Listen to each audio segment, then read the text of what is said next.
आप लोग को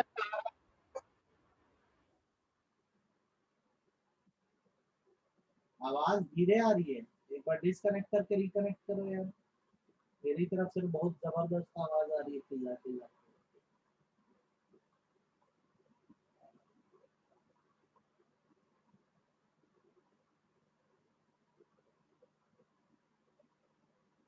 अभी कैसी आ रही है आवाज, बताओ मेरे को बेटा।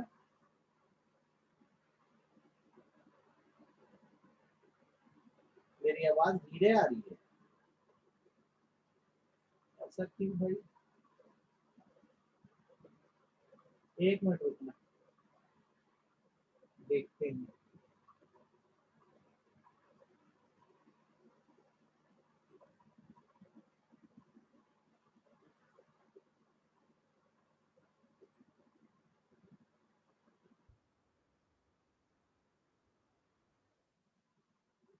मेरी आवाज कैसी आ रही है बताओ। यहाँ पे क्यों है? अब कैसी आ रही है? अब कैसी आ रही है आवाज? अब आ रही है? चलो बढ़िया। अब सुनो जो बोल रहा हूँ मैं, मेरी बात को एकदम अच्छे समझना, ठीक है। आज अपन चालू कर दे रहे बेटा चैप्टर नंबर 2। चैप्टर नंबर 2 है different form of business. Different form of business, Bharat में बिजनेस करने के तरीके कैसे कैसे हैं। बहुत ध्यान से सुनना, बहुत इंपॉर्टेंट चैप्टर है, खूब क्वेश्चन आते हैं इसमें से। एक बार डिसकनेक्ट करके रिकनेक्ट कर दो बेटा, आ जाएगी। डिसकनेक्ट करके रिकनेक्ट कर दो। देखो डिफरेंट फॉर्म ऑफ बिजनेस पढ़ रहे हो आज, बिजनेस करने के अलग अलग तरीके क्या है, बहुत ध्यान से सीखना, अच्छे सुनना। इस चैप्टर को शुरू करने से पहले मैं जो चीज बता रहा हूँ उसको थोड़ा फोकस करो। सबसे पहले आप पढ़ो इंडिया में बिजनेस करने की कैटेगरीज कौन कौन सी है। इंडिया में बिजनेस करने की कैटेगरीज कौन कौन सी है, what are the categories of business in India. एकदम अच्छे से आपको आना चाहिए, एकदम अच्छे से आपको आना चाहिए। भारत में आप बिजनेस करने जाओगे ना तो किस किस कैटेगरी में बिजनेस होते हैं, तो यहाँ पे ध्यान से देखो, मैं जो लिख रहा हूँ मेरी बात को ध्यान रखना। Number 1 is public sector. Number 1 is public sector. Public sector मतलब होता है those business which are owned, owned मतलब जो मालिक होते हैं, managed and controlled by government. ऐसे बिजनेसेस जिसको हमारे देश की सरकार कंट्रोल करती है, उसको याद रखना बेसिकली। मेरे नोट से सही पढ़ना, रौनक और मत देखना इधर उधर, मेरे नोट से सही पढ़, साथ में क्वेश्चन भी तो दे ही देता हूँ sir. Those businesses which are owned, managed and controlled by government, ऐसे बिजनेस जिसको हमारी सरकार, देश की सरकार कौन सी है हमारे देश में, देखो सेंट्रल गवर्नमेंट भी है, मोदी सरकार, ठीक है, और स्टेट गवर्नमेंट भी है, छत्तीसगढ़ में भूपेश बघेल सरकार है। ये लोग जिन बिजनेसेस को कंट्रोल करते हैं बेटा उसको पब्लिक सेक्टर बोलते हैं। जैसे तुमको इसके एग्जाम्पल चाहिए होंगे, इसका तुमको एग्जाम्पल चाहिए होगा, तो आपने इसका नाम सुना होगा LIC, life insurance corporation of India. भाई बड़े लेवल पे बिजनेस करती है, इंश्योरेंस पॉलिसी बेचती है, इस पर फुल कंट्रोल गवर्नमेंट का है। आपने SAIL का नाम सुना होगा, steel authority of India limited, जिसका भिलाई स्टील प्लांट है, ये भी क्या है, पब्लिक सेक्टर है। आपने रेलवे का नाम सुना होगा, ठीक है। आपने भेल का नाम सुना होगा, भारत हैवी इलेक्ट्रिकल्स लिमिटेड। आपने NTPC सुना होगा, नेशनल थर्मल पावर कॉर्पोरेशन, ठीक है। ये सब जो है बेसिकली पब्लिक सेक्टर्स है। पब्लिक सेक्टर अगर आपको बोला जाए बिजनेस है, तो ये ऐसा बिजनेस होता है जिसको गवर्नमेंट कंडक्ट कर रही है, गवर्नमेंट चला रही है, तो उसे होने वाला सारा प्रॉफिट भी किसके पास जाता है, गवर्नमेंट के पास जाता है। BSNL, ये सब जो है ना बेसिकली पब्लिक सेक्टर है। आप बताओ आपको पब्लिक सेक्टर समझ आया कि नहीं क्या होता है? आप बताओ आपको पब्लिक सेक्टर समझ आया कि नहीं क्या होता है, ईमानदारी से। आ गया?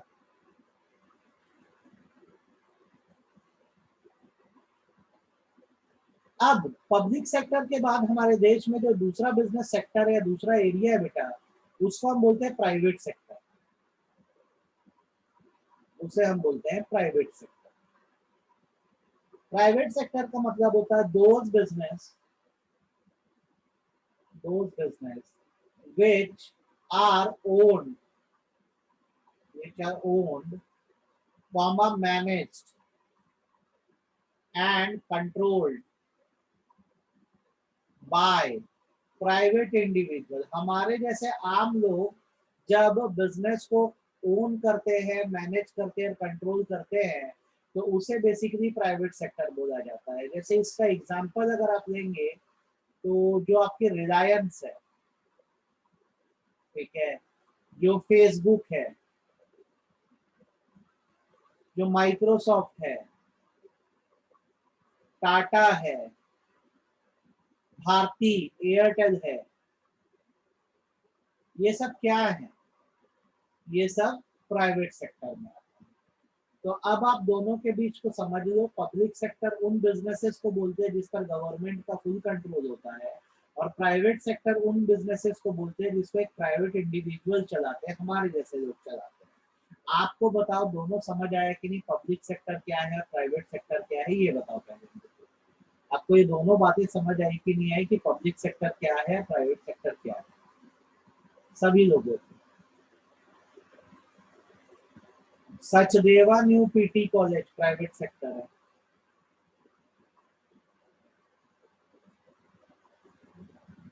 Domino's private sector, KFC private sector, इसको सरकार नहीं चलाती है, हमारे जैसे ही कोई बिजनेसमैन चलाते हैं। ये सब प्राइवेट सेक्टर। तो दो सेक्टर देख लो कौन कौन से अपने, पब्लिक सेक्टर, प्राइवेट सेक्टर, और बेटा तीसरा जो आता है तो उसको हम बोलते हैं ज्वाइंट सेक्टर। ज्वाइंट सेक्टर, ये लो देख लो।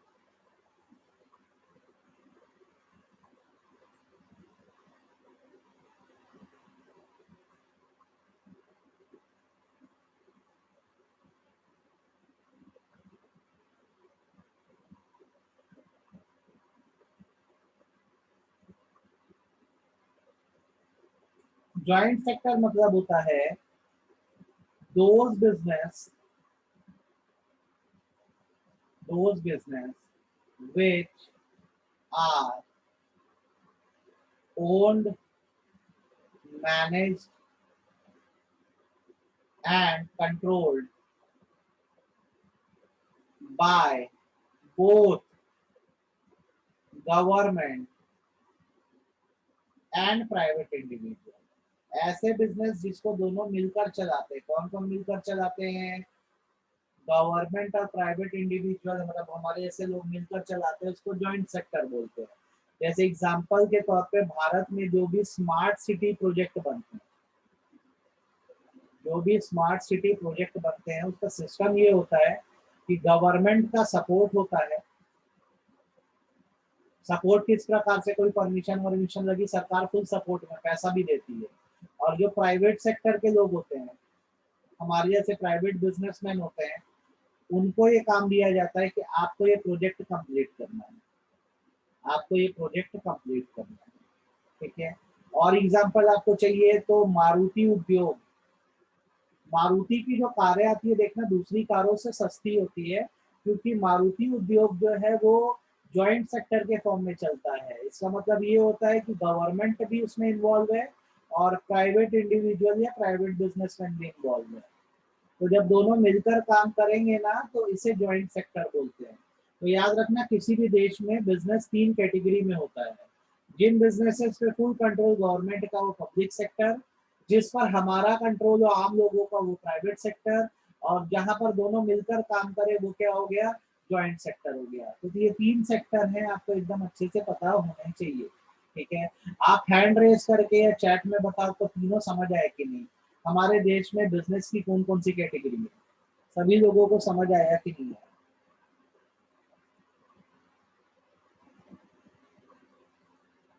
ठीक है।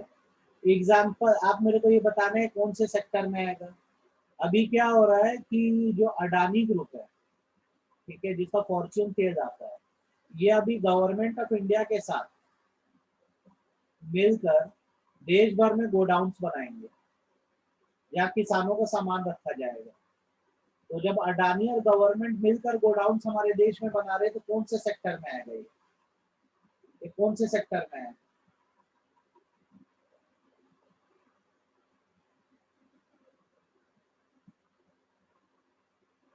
ये जॉइंट सेक्टर में है। अगर मैं ये बोलता हूँ कि आज मेरा मन है एक फैक्ट्री डालने का, मैं तो आम आदमी हूँ, मेरा मन है फैक्ट्री डालने का, मैं चॉकलेट फैक्ट्री डालूंगा, तो ये कौन से सेक्टर में आएगा? ये कौन से सेक्टर में आएगा? ये प्राइवेट सेक्टर में आएगा। प्राइवेट सेक्टर में हम लोग को गिना जाता है जो प्रॉफिट कमाने के लिए बिजनेस करते हैं, ये प्राइवेट सेक्टर में आएगा। आज गवर्नमेंट बोल रही है कि छत्तीसगढ़ में वो एक नया बिजनेस सेट करेगी, सरकार जो भूपेश बघेल सरकार है, ठीक है, वो क्या करेगी, एक फैक्ट्री डालेगी, तो कौन सा सेक्टर हो गया?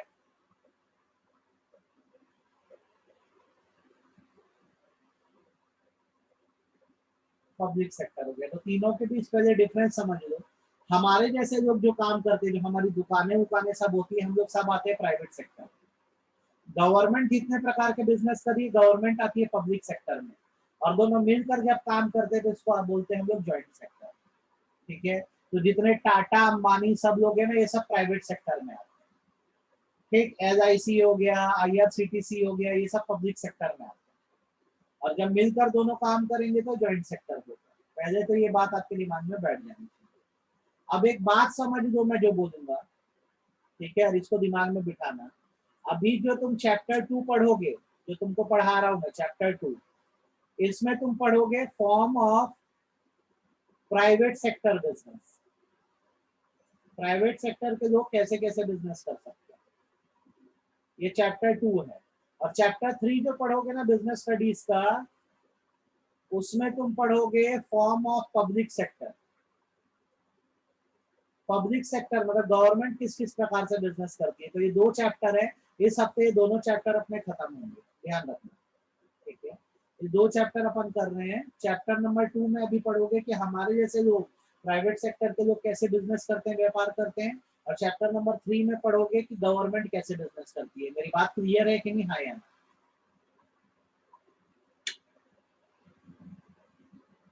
नहीं, आप जॉइंट सेक्टर में नहीं आओगे, आप प्राइवेट सेक्टर में ही आओगे। आप गवर्नमेंट को फीस भरते हो इसकी, और अपना बिजनेस कर रहे हो, अपना प्रॉफिट कमा रहे हो।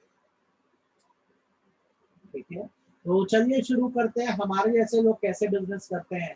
अब हमारा चैप्टर शुरू हो रहा है। हमको क्या पढ़ना है चैप्टर में? हमको पढ़ना है form of private sector organisation. Private sector में लोग कैसे कैसे काम करते हैं।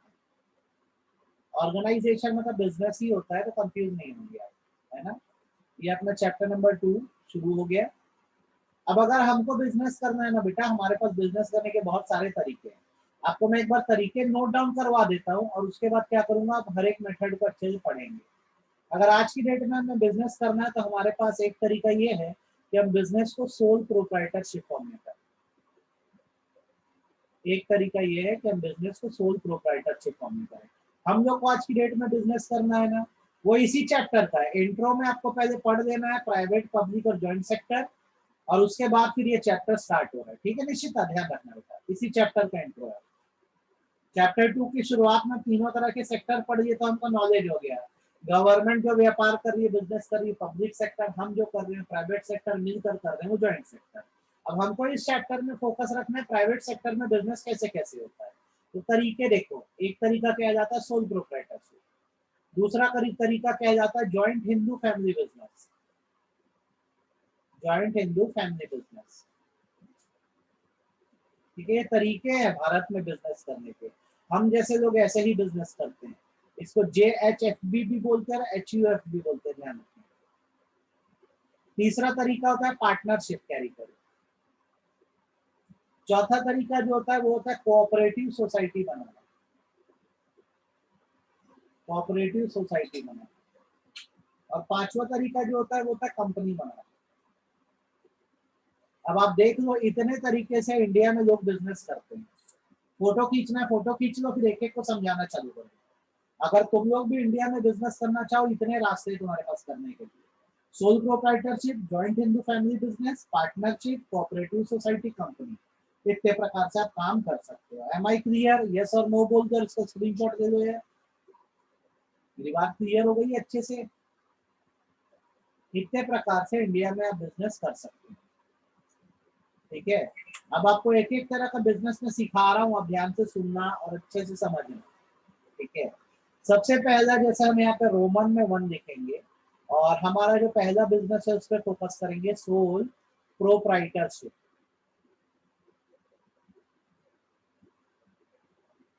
या सोल वर्ड का मतलब होता है सिंगल, सोल मतलब होता है सिंगल, अकेला, और प्रोप्राइटरशिप का मतलब होता है ओनरशिप।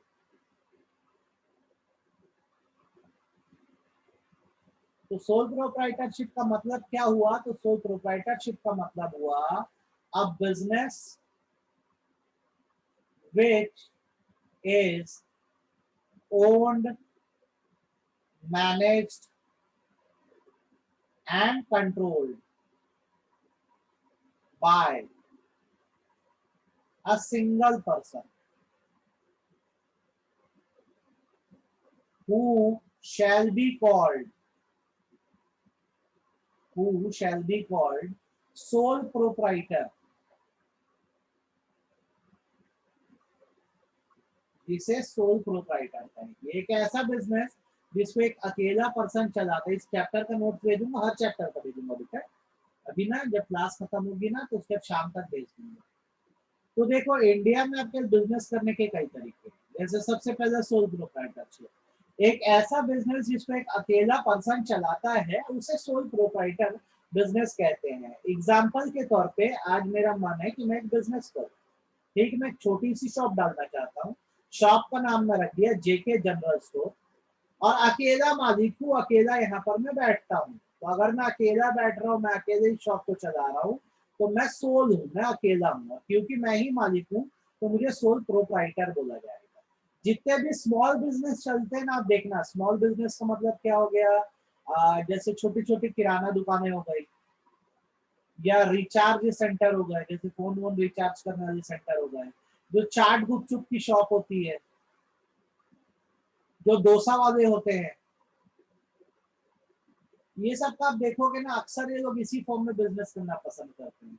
अकेले चलाओ, सारा प्रॉफिट अपना, सारा फायदा अपना। आप बताओ, कोई बात समझ आएगी नहीं? सोल प्रोप्राइटरशिप क्या होता है? सभी लोग बताओ, आपको सोल प्रोप्राइटरशिप क्या है समझ आया कि नहीं आया? आपको सोल प्रोप्राइटरशिप क्या है ये समझ आया कि नहीं आया सभी लोगों को? तो एक बात बताओ, अगर मैं सोल प्रोप्राइटरशिप में बिजनेस चालू करूं, तो इसका फायदा क्या होगा, एडवांटेज क्या होगा? अगर अकेले काम करूंगा तो इसका एडवांटेज क्या होगा? और ये भी बताना कि डिसएडवांटेज क्या होगा। फायदा क्या होगा अकेले काम करने का, नुकसान क्या होगा अकेले काम करने का? चलो बताओ, फायदा क्या होगा अगर मैं अकेले काम कर रहा हूँ तो? ठीक है, अच्छा, ये मुझे पहला किसने बताया फायदा? ये देवव्रत ने मुझे बताया, एकदम सही बताया। ठीक है, डायरेक्ट प्रॉफिट, किसी से प्रॉफिट बांटना नहीं है, सारा प्रॉफिट अपना। ठीक है, डायरेक्ट अपना प्रॉफिट। ठीक है, दूसरा, दूसरा बताओ। वेरी गुड, सारे फैसले तुम अकेले लोगे, दूसरों से पूछने की जरूरत नहीं, क्विक डिसीजंस, फैसला आसानी से ले सकते हो। ठीक है, अभी पहले फायदा देखते हैं, फिर नुकसान पे आएंगे। सारा प्रॉफिट अपना, डिसीजन लेना आसान। तीसरा फ्लेक्सिबिलिटी है। फ्लेक्सिबिलिटी मतलब जब जो करना है करो। चाट की दुकान खोला, नहीं चलेगी डोसे की खोल दूंगा, नहीं चलेगी आइसक्रीम की खोल दूंगा, जब मन करे मैं अपने बिजनेस को चेंज कर सकता हूँ, मेरी चॉइस है। बाउलिन, अब इसमें अभी मैं कुछ नहीं कर सकता बेटा, मैं वापस से पूरा रिपीट तो नहीं करूंगा। जितना समझ आ रहा है समझो, फिर आगे पढ़ने, है ना? कैसे करेंगे बताओ? अब 3 हो गया, सारा प्रॉफिट हमारा, क्विक डिसीजन हमारे। ठीक है, उसके बाद फ्लेक्सिबिलिटी है, जब मन करे करो, जब मन करना नहीं करो। फ्रीडम है, आजादी है, किसी की नौकरी तो कर नहीं रहे हो तो कुछ पूछना नहीं है। जब दुकान खोलना है खोलो, जब नहीं खोलना है मत खोलो। बनाना आसान है, जिस दिन मन करे घर की दीवार तोड़ो, बना दो किराना दुकान, ठेला उठाओ, खोल दो अपना। तो ये सब फायदे होते हैं अपना सोल प्रोप्राइटरशिप में बिजनेस करने के। एक ऐसा बिजनेस जिसको आप अकेले चला रहे हो, आप अकेले ओन कर रहे हो, वो सोल प्रोप्राइटरशिप है ना। तो आपको ये दिमाग में बात बैठ जानी चाहिए, इसमें बिल्कुल भी आपको दिक्कत नहीं जानी चाहिए। तो ये इसके फायदे हैं। अच्छा, नुकसान भी है अगर फायदे हैं तो सबसे पहला नुकसान लिमिटेड स्किल, आपको हर चीज नहीं आती है, ये इसका एक बहुत बड़ा नुकसान है, आपको हर चीज नहीं आती है। ठीक है, क्या होता है, जैसे देखो एग्जांपल देता हूँ, मैंने एक अकेले कोचिंग स्टार्ट करी, सोल प्रोप्राइटरशिप में मैंने कोचिंग स्टार्ट करी। मैं बोलता हूँ अकेले चलाऊंगा, तो यार मुझे सब कुछ पढ़ाना नहीं आता ना, मेरे को बीएससी पढ़ाना आता है, इको पढ़ाना आता है, तो मैं यही पढ़ा पाऊंगा।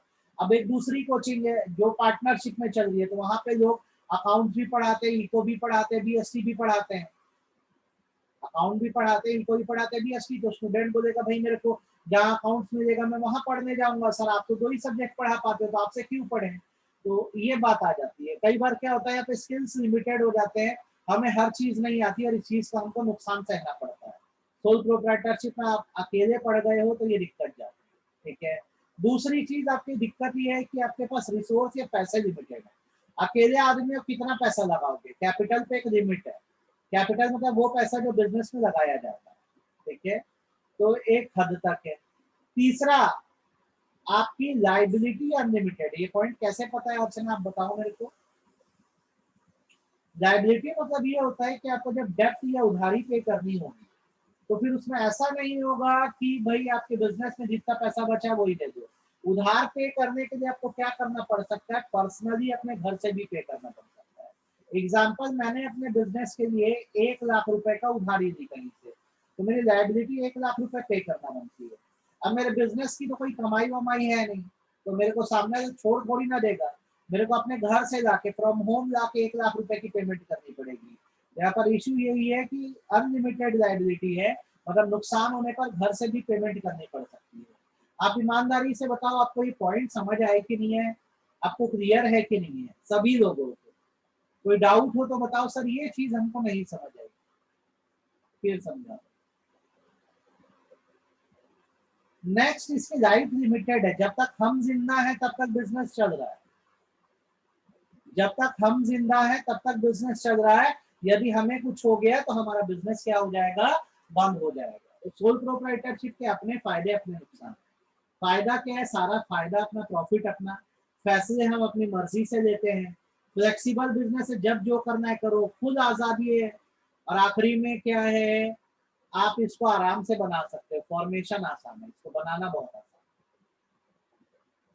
कभी भी आप इसको बना सकते हो, अकेले बिजनेस करना कहीं भी चालू कर दो।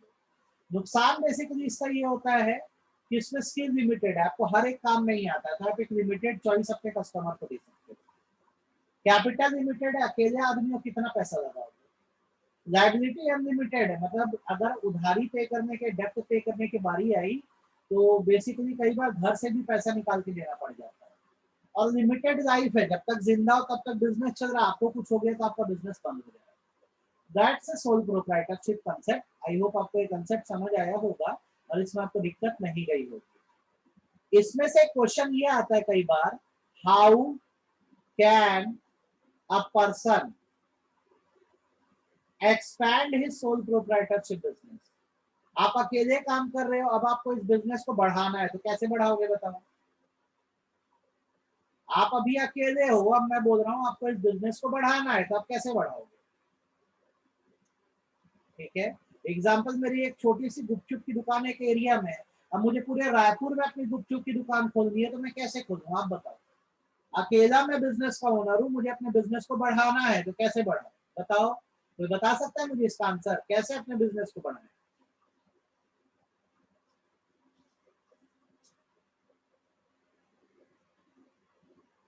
देखो, पैसा तो हम लगा ही रहे हैं, हमको चाहिए हैंड, लोग। तो आपको ये बात याद रखनी है, a sole proprietorship, a sole proprietorship business can be expanded। Expanded मतलब बढ़ाना होता है, बाय, दो चीजें याद रखना है, या तो आप मैनेजर अपॉइंट कर दो, एक जगह खुद बैठो, बाकी जगह पर मैनेजर को बिठाओ, बाय अपॉइंटमेंट ऑफ मैनेजर्स। दूसरा हायरिंग एजेंट, या तो अपने एजेंट रख लो। क्या होगा, पार्टनरशिप में एंटर करोगे तो फिर आपका बिजनेस सोल प्रोप्राइटरशिप नहीं रह जाएगा, कोई और भी आपके बिजनेस का ओनर बन जाएगा। आप अकेले ही अभी भी बिजनेस के मालिक बने रहना चाहते हो और बिजनेस को बढ़ाना भी चाहते हो, तो एक काम करो, जैसे 10 दुकान खोल रहे हो तो एक में खुद बैठो और 9 में अपने मैनेजर या एजेंट लोग को बिठाओ। ये तरीका होता है। ऐसे बेसिकली क्या किया जाता है, अपने बिजनेस को बढ़ाया जाता है सोल प्रोप्राइटरशिप। अब मेरे को ये बताओ, आप लोग को सोल प्रोप्राइटरशिप बिजनेस अच्छे समझ आ गया कि नहीं आ गया, हाँ या नहीं? आप लोग को सोल प्रोप्राइटरशिप बिजनेस सभी लोगों को अच्छे से समझ आया कि नहीं आया? ईमानदारी से बोलो भैया। कोई ऐसा है जिसको बिल्कुल सिर के ऊपर से गया, पल्ले नहीं पड़ा? आ गया? तो ये हो गया भाई आपका एक बिजनेस सोल प्रोप्राइटरशिप। दूसरे का सिर्फ मैं एक इंट्रो दे रहा हूँ, उसको कल एक्सप्लेन करूंगा आपको। दूसरा बिजनेस जो बेटा हमारा होता है उसको हम बोलते हैं joint Hindu family business.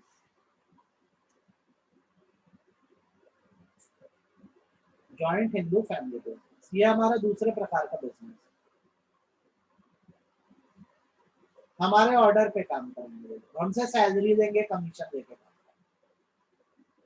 Joint Hindu family business, जिसको शॉर्ट में JHFB भी कहते हैं या HUF कहते हैं। HUF मतलब होता है हिंदू अनडिवाइडेड फैमिली, और JHFB मतलब होता है जॉइंट हिंदू फैमिली बिजनेस। तो इसका मतलब जो बता रहा हूँ ध्यान रखो, अब business which is started by members of a Hindu family। एक ऐसा बिजनेस जिसको हिंदू फैमिली के मेंबर्स चलाते हैं, उस बिजनेस को बेसिकली बोला जाता है जॉइंट हिंदू फैमिली बिजनेस। अब इसमें बेसिकली क्या होता है, मुस्लिम्स को इसलिए काउंट नहीं किया जाता, क्रिश्चियन को इसलिए काउंट नहीं किया जाता कि उनके लिए लॉज नहीं बने। जब भारत देश आजाद हुआ तो क्या था, हिंदू पॉपुलेशन ही ज्यादा थी, तो बेसिकली जो लॉ बनाया गया बिजनेस में, जॉइंट हिंदू फैमिली बिजनेस ही बनाया गया। ठीक है, ऐसे बिजनेसेस जिसको हिंदू परिवार चलाते हैं, उन बिजनेसेस को जॉइंट हिंदू फैमिली बिजनेस बोलते हैं। इन बिजनेस की रिक्वायरमेंट समझ लो, अगर आपको जॉइंट हिंदू फैमिली बिजनेस चलाना है तो इसकी जो रिक्वायरमेंट होती है वो दो होती है बेटा, वो ना आप एकदम अच्छे से ध्यान रखो। सबसे पहला, मिनिमम 2 मेल मेंबर्स, ये पहली रिक्वायरमेंट है। और दूसरी, presence of ancestral property. Ancestral property का मतलब होता है बेसिकली पुश्तैनी प्रॉपर्टी जो पुरखों से मिली है। कभी भी याद रखना, जॉइंट हिंदू फैमिली बिजनेस वो बिजनेस है जिसको एक हिंदू परिवार चला रहा है। इसकी रिक्वायरमेंट है कम से कम 2 मेल मेंबर का होना। 2 मेल मेंबर का कंसेप्ट ये है कि यदि 2 मेल मेंबर है तो दोनों की शादी होगी, तो दोनों का फैमिली ट्री बनेगा। तो जब दोनों का फैमिली ट्री बनेगा ना, तो जॉइंट फैमिली बनेगी, संयुक्त परिवार बनेगा। अगर एक ही मेल मेंबर होगा तो इसकी न्यूक्लियर फैमिली बनती। 2 मेल मेंबर के होने से दोनों का परिवार बढ़ता और एक घर में रहेंगे तो जॉइंट फैमिली। अब जॉइंट फैमिली बन गई। अब घर की अगर पुरानी प्रॉपर्टी है, पुरानी प्रॉपर्टी मतलब जो 3 जनरेशन से आती है, 3 पुश्तों से अगर कोई प्रॉपर्टी है, 3 जनरेशन से आ रही है, तो इन प्रॉपर्टी से अगर आप कोई बिजनेस कर रहे हो तो उसको हम लोग जॉइंट हिंदू फैमिली बिजनेस बोलते हैं। पूरी बात फिर रिपीट कर दे रहा हूँ, मेरी बात को बहुत ध्यान से सुनो। जॉइंट हिंदू फैमिली बिजनेस वो बिजनेस है जिसको एक हिंदू फैमिली रन कर रही है। रिक्वायरमेंट ये है कि परिवार में 2 मेल मेंबर होना जरूरी है, क्योंकि जब 2 मेल मेंबर होंगे तो दोनों का अलग अलग फैमिली ट्री बनेगा और जॉइंट फैमिली बनेगी।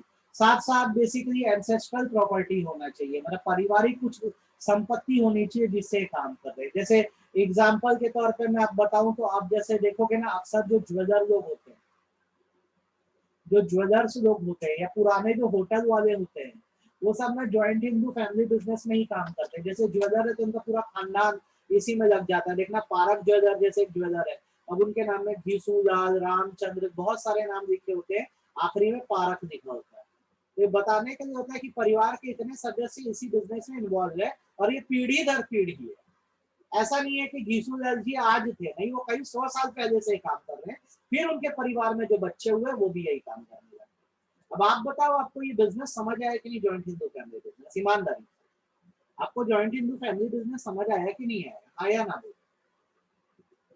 आपको इसकी रिक्वायरमेंट समझ आई कि नहीं? आपको मुझसे कुछ पूछना तो आप बताओ। सर हमको नहीं समझ आई ये बात। एक ऐसा बिजनेस जिसपे हिंदू फैमिली रन कर रही है, अपनी रिक्वायरमेंट क्या है? 2 मेल मेंबर चाहिए और एंसेस्ट्रल प्रॉपर्टी चाहिए, मतलब पुश्तैनी जमीन चाहिए। ये इसकी मेन रिक्वायरमेंट है, ठीक है। अब आगे जो मैं बोलूंगा, मेरी बात को थोड़ी अच्छे से समझ लेना। ये एक बार देख लो। अब मैं जो बोलूंगा मेरी बात को थोड़ा सा अच्छे समझना। आपको ये तो समझ आ गया, मिनिमम 2 मेल मेंबर चाहिए, परिवार की प्रॉपर्टी होनी चाहिए। अब यहाँ पर मैं जो 2 बातें लिख रहा हूँ उसको दिमाग में बिठा लो तुम। पहली बात ये है, the joint Hindu family business is managed by head of the family. इस बिजनेस को परिवार के हेड जो होते हैं वो मैनेज करते हैं, और उन लोगों को कर्ता बोला जाता है, KARTA, कर्ता।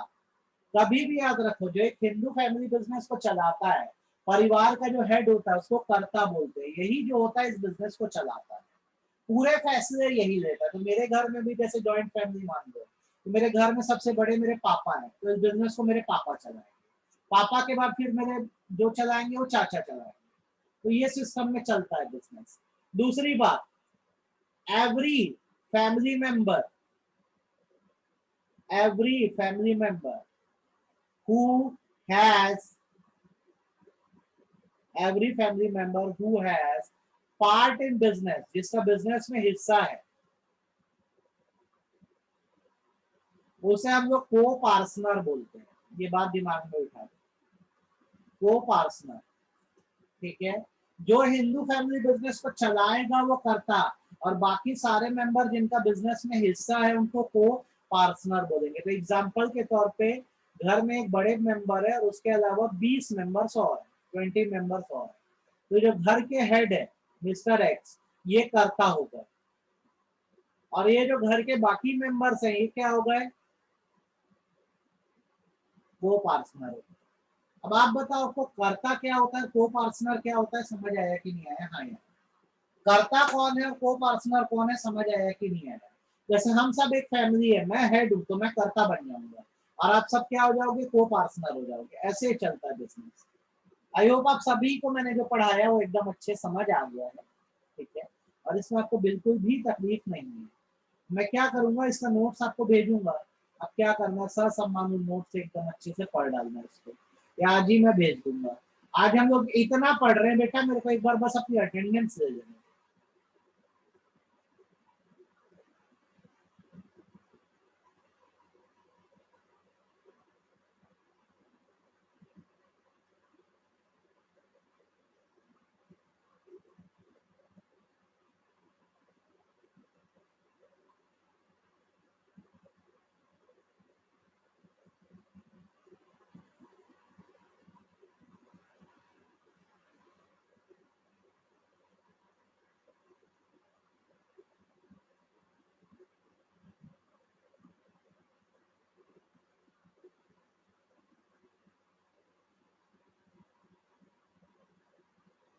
That's it. आज आप इतना पढ़िएगा एकदम अच्छे से, कल हम लोग इसके आगे करेंगे। हाँ, मैंने बोला 2 मिनट के अंदर। अब कर दिया तो कर दिया, आज कुछ क्या करे, कोई बात नहीं, मेरे नोट्स तो नहीं। बेटा मिनिमम 2 मेल मेंबर है, मिनिमम 2। मैक्सिमम 50 भी हो सकते हैं, कोई दिक्कत नहीं है, 100 भी हो सकते हैं, 1000 भी हो सकते हैं। परिवार चालू करने के लिए 2 मेल मेंबर चाहिए, फिर इसमें जैसे जैसे लोग पैदा होते जाते हैं सब लोग यहाँ मेंबर बनते जाते हैं। मिनिमम 2 है, कम से कम 2। मैक्सिमम कोई लिमिट नहीं है। एक कई परिवार तो 200 500 लोग के भी होते हैं। बहुत बड़े बड़े परिवार होते हैं बेटा इंडिया में, ध्यान रखना।